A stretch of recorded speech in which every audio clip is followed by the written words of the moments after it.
చేసేటువంటి కార్యక్రమానికి నాంది పలికాం. అట్లాగే 200 యూనిట్ల ఉచిత కరెంట్ ఇస్తామని చెప్పి పెద్ద ఎత్తున 52 లక్షల కుటుంబాలకు ఈరోజు రాష్ట్రంలో ఉచిత కరెంట్ ఇస్తా ఉన్నాం. ఆడబిడ్డలందరినీ కూడా మహాలక్ష్మిలాగా పూజిస్తామని చెప్పినట్టుగానే ఈ ప్రభుత్వం అధికారంలో రాగానే శాసనసభలో శాసనసభ్యులుగా మేమందరం ప్రమాణ స్వీకారం చేసిన అరగంటలోనే శాసనసభల ప్రాంగణంలోకి ఆర్టీసీ బస్సులు తెప్పించి ఈ రాష్ట్రంలో ఉన్న మహిళలందరికీ ఉచిత బస్సు ప్రయాణం నిజం చేసినటువంటి ప్రభుత్వం ఈ ఇందిరమ్మ ప్రభుత్వం.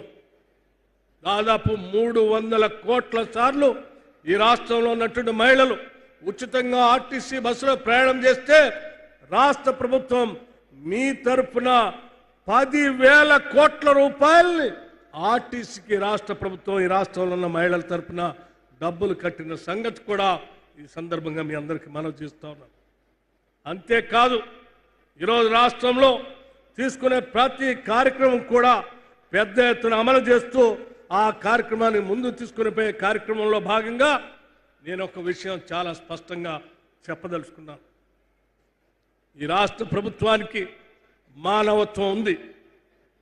మానవీయ కోణంతో మనం అనేక దశాబ్దాలుగా ఉంటూ ఉన్నాం. ఒక సామాజిక నిర్మాణం, అంతరాలు లేని సమాజాన్ని, సామాజిక విభేదాలు లేనటువంటి సమాజాన్ని నిర్మించాలనేటువంటి అనేక మంది మాట్లాడేటువంటి మాటలను మాత్రమే వింటూ వచ్చాం. కానీ ఈనాటి ప్రభుత్వం ఈరోజు మీ అందరి సమక్షంలో ఇవాళ శంకుస్థాపన ఫలకాలను ఇక్కడ వేసినటువంటి young India integrated residential school ఒక్కసారి ఆలోచన చేయండి. ఇది వినటానికి ఒక స్కూల్ లాగానే మీరు వింటూ ఉండొచ్చు.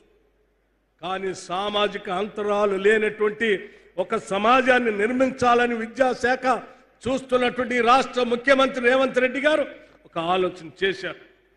200 కోట్ల రూపాయలతో కనీసం 20 నుంచి 25 ఎకరాల ప్రాంగణానికి తగ్గకుండా ప్రపంచంలో ఉన్నటువంటి అన్ని వసతులతో ఇంటర్నేషనల్ స్టాండర్డ్స్లో మన రాష్ట్రంలో పుట్టినటువంటి బిడ్డలకు కూడా అన్ని వర్గాల వాళ్ళు ఒకటే ప్రాంగణంలో చదువుకోవాలి.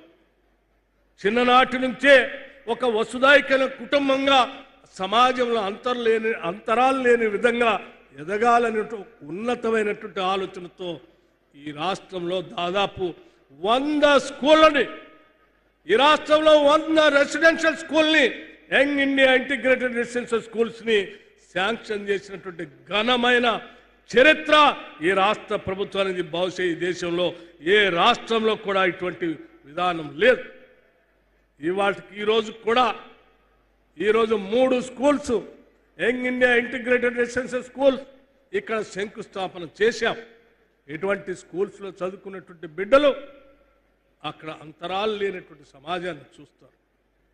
ఒక మరో ప్రపంచాన్ని నిర్మించడం కోసం ఒక ఉన్నతమైనటువంటి ఆలోచనతో ఈ రాష్ట్ర ప్రభుత్వం ముందుకు పోతుందని చెప్పడం కోసం నేను ఉదాహరణగా చెప్తా ఉన్నాను. అంతేకాదు వాటితో పాటు ఈరోజు పెద్ద ఎత్తున ఈ రాష్ట్ర ప్రభుత్వం ఈ సంవత్సరంలో పెట్టినటువంటి కొన్ని పథకాలు కూడా చూస్తే నిజంగా అనేక రాష్ట్రాల్లో ఉన్నటువంటి నాయకులు ప్రభుత్వాలు ఫోన్లు చేసి అడుగుతూ ఉన్నారు, ఎలా చేయగలుగుతున్నారు మీరని. ఈరోజు మనం గతంలో చూసాం, 2014 నుంచి 18 ప్రాంతంలో అనేక మంది రైతాంగ సోదరులు ఆత్మహత్యలు చేసుకుంటే వాళ్ళకి ₹1,00,000 చనిపోయిన కుటుంబానికి ఇస్తామంటే ఆ ₹1,00,000 కోసం తిరిగిన కుటుంబాలు చూసాం. ఆలోచన చేసింది ఈ ప్రభుత్వం.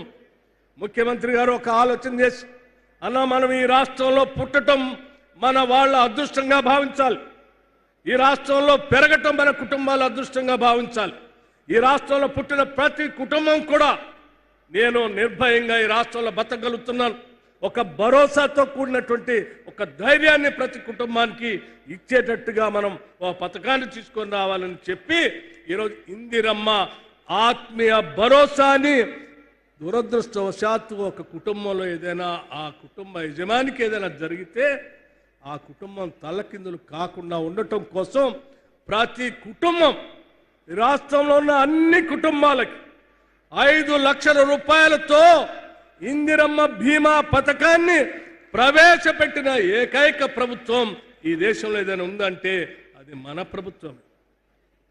ఆలోచించేయండి. చిన్నప్పటి నుంచి చూస్తా ఉన్నాం, ఆదిలాబాద్ లాంటి జిల్లాలో పిల్లలు చదువుకోవటానికి పాఠశాల పోవాలంటే అర్ధాకలతో వెళ్ళటమో, కడుపుతో పాఠశాలకు వెళితే ఆ చెప్పేటువంటి పాఠాలు తలకెక్కక ఇబ్బంది పడటం చూసినటువంటి ఆలోచనలు గ్రామీణ ప్రాంతం నుంచి వచ్చినటువంటి వ్యక్తిగా, విద్యాశాఖను చూస్తున్నటువంటి ముఖ్యమంత్రిగా ఒక ఆలోచన చెప్పారు. ఈ రాష్ట్రంలో ఏ పేదవాడు కానీ ఏ బిడ్డ కూడా కడుపుతో పాఠశాలకు వెళ్ళటానికి వీల్లేదు, పాఠశాల వినటానికి వీల్లేదు. ముందుగా పాఠశాలకు వచ్చిన తర్వాత ప్రభుత్వ పాఠశాలలో చదివేటువంటి ప్రతి బిడ్డకి ఉదయాన్నే అల్పాహారం ఇచ్చి, అల్పాహారంతో పాటు ఒక గ్లాసు పాలు కానీ, మిగతా 3 రోజులు ఒక గ్లాసు రాగి జావా కానీ ఇచ్చి ఒక పోషక ఆహారాలతో కూడినటువంటి విద్యార్థులకి మనం పాఠశాలలో విద్యాబుద్ధులు నేర్పితే ఆ విద్యార్థి ప్రపంచంతో పోటీ పడతాడు. అక్షరాన్నే ఒక ఆయుధంగా మార్చుకొని తన కుటుంబమే కాదు ఈ సమాజాన్ని కూడా పైకి తీసుకొని వస్తాడు. అటువంటి అక్షరాన్ని మనం ప్రతి రాష్ట్రాల్లో పుట్టిన ప్రతి బిడ్డకి ఒక ఆయుధంగా అందిద్దాం. దానికోసం ఎన్ని వేల కోట్లైనా పర్వాలేదు మనం పెడదామని చెప్పి ఈరోజు అటువంటి పథకాన్ని మనం ఈ రాష్ట్రంలో పెట్టాం. ఆలోచించేయండి. నేను మీ అందరికీ ఎండలో ఇంత దూరం నుంచి ఎంతో ప్రేమతో వచ్చారు. మీరు వచ్చిన మీ అందరికీ నేను ధన్యవాదాలు చెప్తూనే ఒక మాట మాత్రం చాలా స్పష్టంగా చెప్పదలుచుకున్నాం. ముఖ్యమంత్రి గారు కానీ, నేను కానీ, మా క్యాబినెట్లో ఉన్నటువంటి సహచర మంత్రులు కానీ, మేమందరం ఇటువంటి గ్రామీణ ప్రాంతాల నుంచి వచ్చినటువంటి వాళ్ళు. కడుపు అర్ధాకలితో ఉన్నటువంటి బిడ్డల పరిస్థితి, ఆయా రైతు కుటుంబాల పరిస్థితి, పేదవాళ్ళ పరిస్థితి తెలిసినటువంటి వాళ్ళు. అందుకే మేము ఒక స్పష్టంగా ఈ రాష్ట్ర ప్రజలకు ఒక మాట చెప్పదలుచుకున్నాం. మేము ఈరోజు ఈ పాలన ప్రజాపాలనగా ఉండాలని, ప్రజాపాలనగానే ఈ రాష్ట్రంలో ఈరోజు పాలన సాగాలని చాలా బలంగా నిర్ణయం తీసుకుని ముందుకు పోతా ఉన్నాం. ప్రజల ఆలోచనే మా విధానం, ప్రజల అవసరాలే మా ఎజెండా.